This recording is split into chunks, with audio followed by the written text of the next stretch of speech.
Au nom d'Allah le tout miséricordieux, le très miséricordieux, dis, il m'a été révélé qu'un groupe de djinns prêtèrent l'oreille, puis dirent, nous avons certes entendu une lecture du Coran merveilleuse qui guide vers la droiture.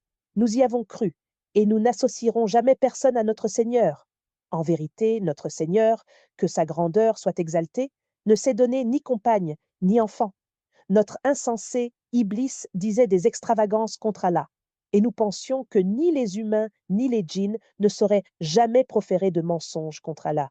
Or, il y avait parmi les humains des mâles qui cherchaient protection auprès des mâles parmi les djinns, mais cela ne fit qu'accroître leur détresse. Et ils avaient la pensée comme vous avez pensé qu'Allah ne ressusciterait jamais personne.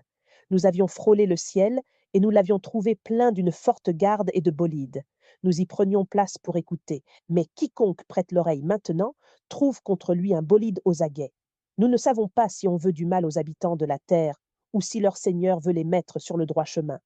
Il y a parmi nous des vertueux et d'autres qui le sont moins.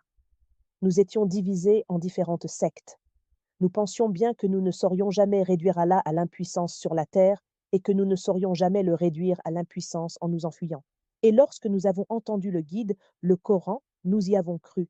Et quiconque croit en son Seigneur ne craint alors ni diminution de récompense, ni oppression.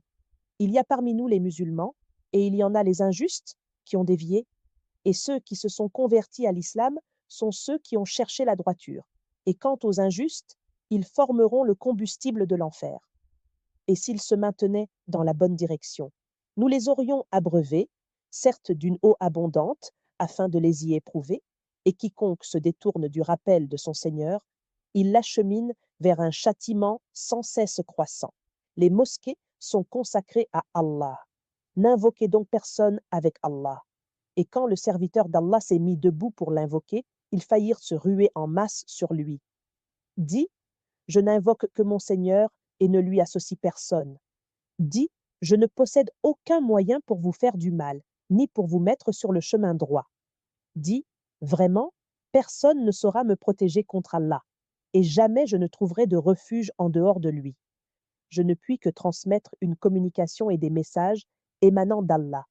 Et quiconque désobéit à Allah et à son messager aura le feu de l'enfer pour y demeurer éternellement. Puis, quand ils verront ce dont on les menaçait, ils sauront lesquels ont les secours les plus faibles et lesquels sont les moins nombreux.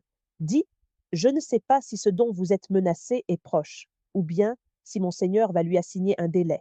C'est lui qui connaît le mystère. Il ne dévoile son mystère à personne, sauf à celui qu'il agrée comme messager et qu'il fait précéder et suivre de gardiens vigilants, afin qu'ils sachent s'ils ont bien transmis les messages de leur Seigneur.